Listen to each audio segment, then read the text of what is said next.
the US Congress and presidential elections. Voting, the people's chance to decide who they want to run their country and represent their interests. But how does it work in the United States of America? Across the pond, voting is quite different. Like the UK Parliament, the United States Congress has two houses, the House of Representatives and the Senate. Unlike the UK, there are public elections for both houses, and a third separate election is held to choose a president. In the US, the president is both the head of state and the head of government. In the UK, these roles are carried out separately by the monarch and the Prime Minister. The House of Representatives in the US Congress is designed to give a voice to the people of every local voting region of America. Members of the House of Representatives stand for re-election every 2 years. Each state is split into districts, and each district votes for one representative. The number of districts depends on the population of each state. For example, California, the most populous state, is split into 53 districts, so has 53 representatives. But Alaska, which is huge but has a really small population, only has one district and therefore only one representative in the House. Like the UK House of Commons, the election system is first past the post, so the candidate with the most votes in each district wins a seat in the House of Representatives. The party that wins a majority of seats in the House takes control.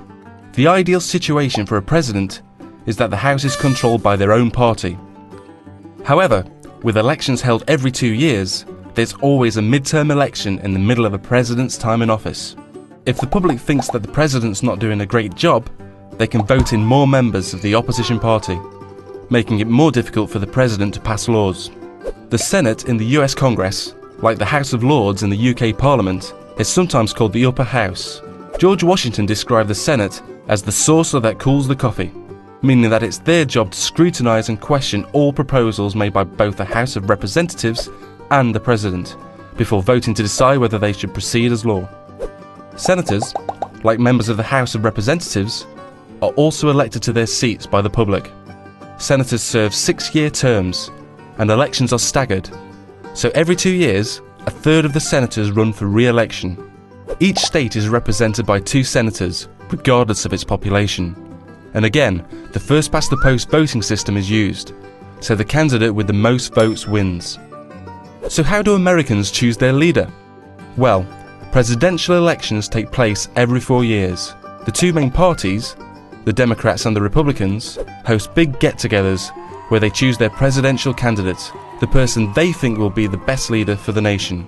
The winning candidate then chooses their vice presidential candidate, also known as their running mate, to help support the campaign.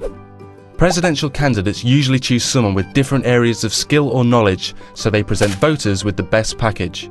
Together, they're known as a ticket. Presidential candidates from both parties then start out on massive election campaigns to gain as much voter support as possible.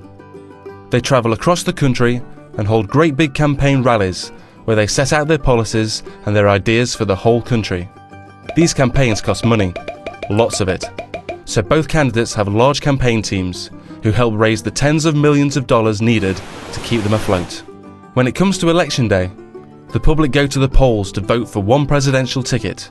So far, so easy. However, the public don't vote directly for their choice of president.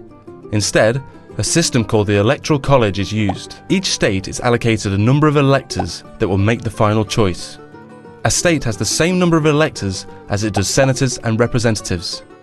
In most states, all the electors will vote for the presidential ticket which received the most support in the public vote. Finally, the presidential ticket with the most Electoral College votes becomes President and Vice President of the United States of America. So that's how things work in the US. A democracy like the UK, but on a much larger scale.